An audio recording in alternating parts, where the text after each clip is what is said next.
इसलिए दो प्रकार के लोग बताए यहाँ, एक जगदानंद में रहने वाले, एक ब्रह्मानंद में रहने वाले। ब्रह्मानंदम परम सुखदम केवलम ज्ञान मूर्तिम।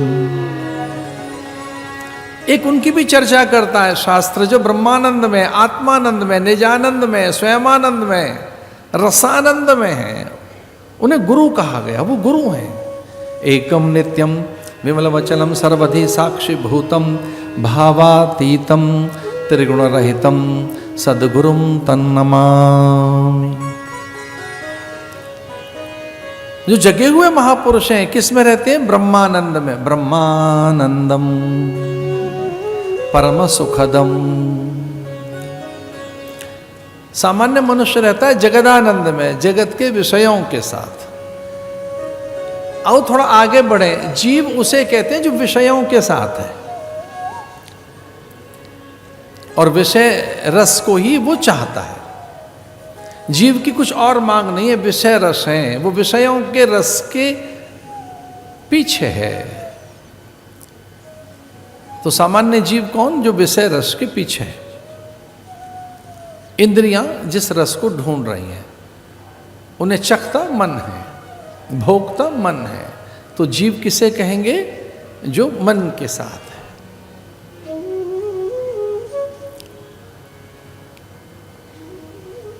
और इस जीव को ये तीन चीजें कभी नहीं छोड़ पाते।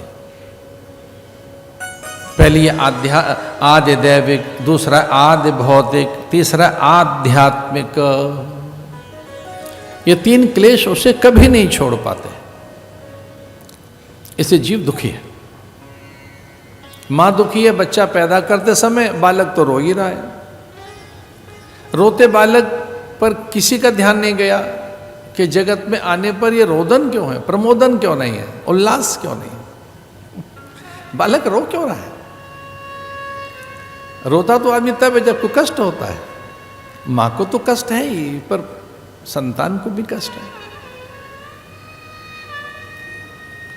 इसके लिए भागवतकार कहता है, तापत्रय विनाशाय श्री कृष्णाय वयम नमः।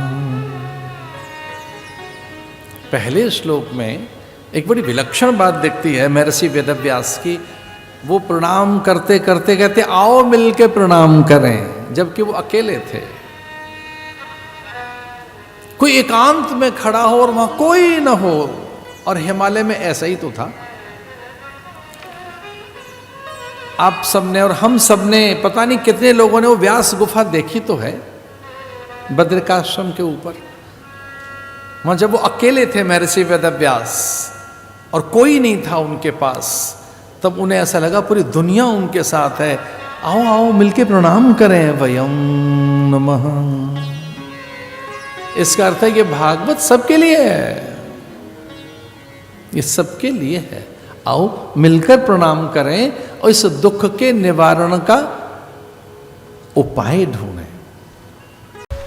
दीन पर दृष्टि दीन बंधु की जाएगी, दीन पर दृष्टि दीनानाथ की जाएगी।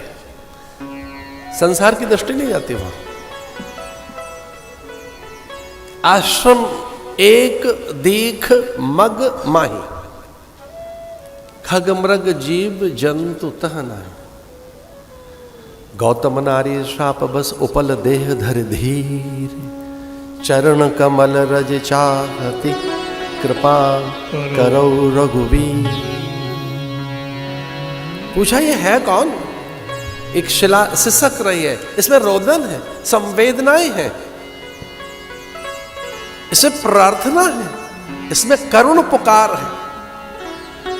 ये कहती है एक बार सुन तो लो, मेरा पक्ष तो सुनो। वो अपनी बात कहना चाहती है। वो कहती एक बार सुन लो मेरी बात।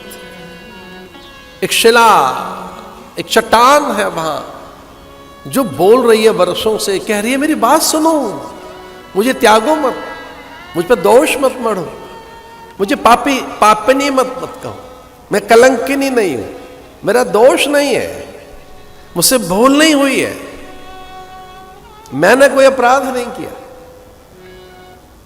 मुझे सुन तो लो। तू सिसक रही है, और सिसकने का अर्थ है जो अबला, निर्बल, दुर्बल, दीन, जिनके अधिकार छीन लिए जाते हैं, जो वंचित हैं सब ओर से।